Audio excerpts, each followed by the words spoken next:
好，我们今天继续讲《伤寒论》。《伤寒论》正文第一条是这样说的：太阳之为病，脉浮，头项降痛而恶寒。那原文里的太阳之为病啊，用现代的话来讲，就是太阳病发生的时候是这样的。这里的太阳病是《伤寒论》独创的看病体系，六经辨证里面的一个术语啊，指的是一切急性感染性疾病的原发病状态啊，也叫做本病啊。如果大家听不懂我们说什么，可以回顾这个视频啊，用10分钟就可以了解中医最早治疗感染的理论体系啊。那仲景用什么来代表一切感染性疾病的原发病啊？就用这个疾病的共同点。我们在讲提纲的时候就提到，急性感染必有的共同点是什么啊？就是发烧。只要是急性感染就一定发烧啊，因为发烧是人体对抗病原体入侵的一个本能。而且中医在人体发烧的这个基础上啊，还发展出一套通过分期治疗未知感染的理论体系叫做分期辨证，是吧？我们分别在这2篇视频里谈到大家可以进一步了解2000年前的中医思维啊，为什么很早就超越现代医学。那既然发烧是共性那按照这个逻辑原文应该写成太阳之为病，发热者是也是吧？但是为什么仲景不这样写？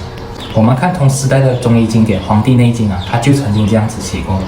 在《素问·热论篇》里面就提到，经肤热病者，皆伤寒之类也。只要是发烧的病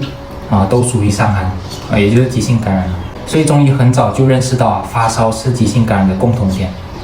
但是《伤寒论》不能这样子写为什么因为六经体系里的每一个经病都有发烧。我们说太阳病是原发病而其他经病是并发症，对吧？那举个例子，急性肺炎的话，我们会发烧这个是原发病嘛？对但是如果急性肺炎它并发了这个败血症那在败血症是并发症，但是同时也会发烧，所以仲景不能这样子写写发烧就没有鉴别意义那既然不能写发烧，那仲景写什么？这也就是仲景的高明的地方仲景就写发烧之前的表现，发是最早的症状。对，这也是一点。仲景意识到发烧是感染进入白热化的状态这个阶段也是并发症最多的种对所以如果你用发烧来代替的话，那它可能也是并发症发生的时候，你就鉴别不开来。后学者就看不明白了对，所以为了避开和并发症混淆仲景就用发烧之前的表现来代表这原发病，证明了这个急性感染它开始萌芽了现在很多人他很难意识到自己生病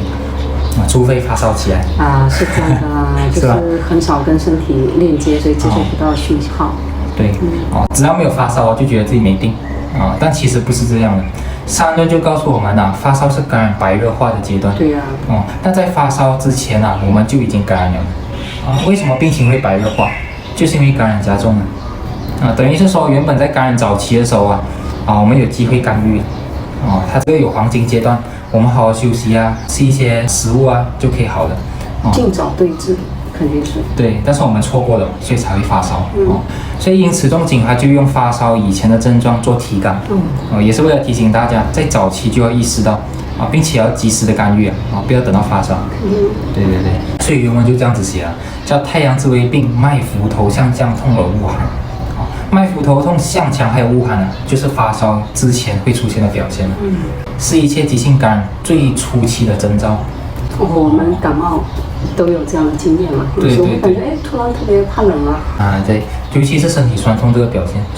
因为像很多人他会有运动习惯他感觉身体酸痛就提醒自己要运动了不会解毒嘛对，他就去运动，接受不到对，有可能这样运动一下就猝死是吧？在恶寒之后就是发烧所以这个恶寒一定要摆在后面，知道吗？它是有顺序的。古人就观察感染的时候是先有脉的表现，脉浮，然后过后是头痛项强，最后才是恶寒发烧所以大家细细品味就能体会到仲景为什么是医生。伤寒论一定是要一个一个字读的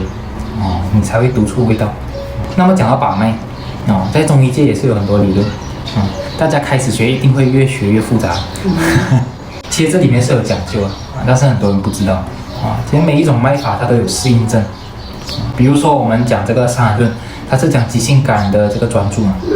那么还有另外一本书解密书金匮要略就是讲急性感染以外的杂病这2本书都是一个作者张仲景但是里面用的脉法是不一样的，很多人没有发现为什么脉法会有区别或者说是一定要有区别。急性病、慢性病，急性发作、慢性病发作的脉肯定也不一样。对，3类的急性感染都是很剧烈的病病情发展快，很多并发症分分钟会死人的。危急。对，而且你一旦发烧起来，病情就是全身性因为发烧是全身的嘛。对你不是局部发烧。表现就是全身。对，所以脉也自然不能独善其身，它一定是反映整体的。这种脉我们就称为全部脉法。那我们把脉的3根手指是同时感受整个脉的变化，所以不用特地分寸关尺，不用分部位这时候我们要体会的就是整个脉给我们的信息，比如说这血管的大小、血流的快慢、血液的多少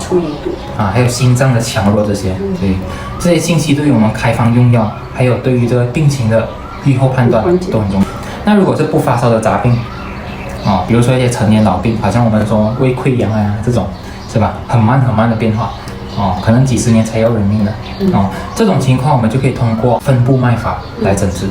我们就可以分寸关尺我们把脉还是用3根手指嘛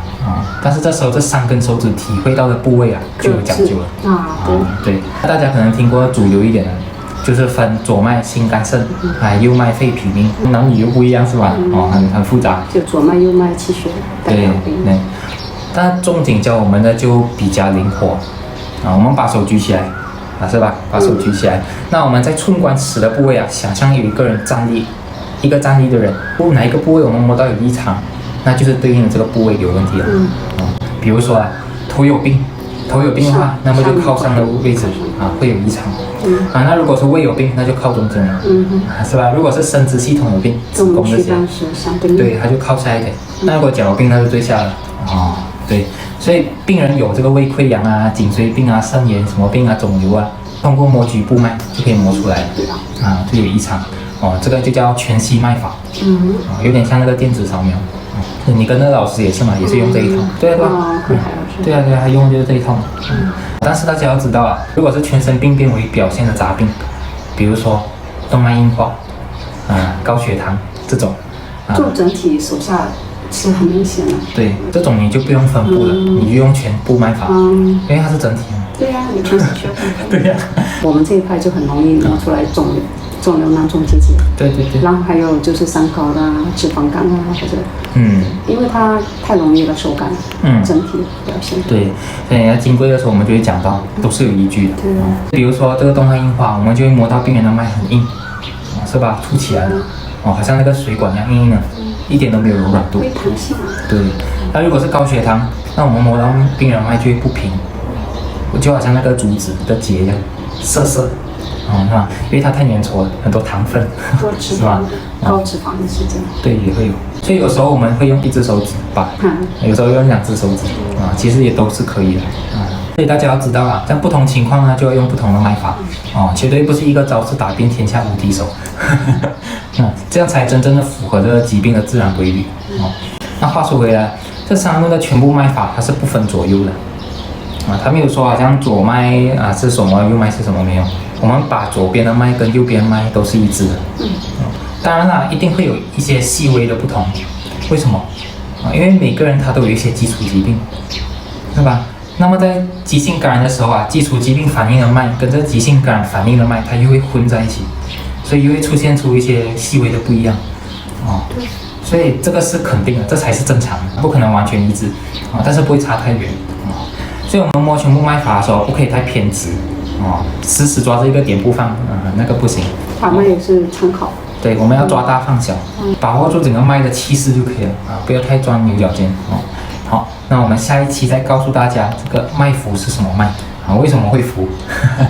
如果喜欢我们的视频可以按赞订阅把影片分享出去有什么问题可以留言，我们下期再见。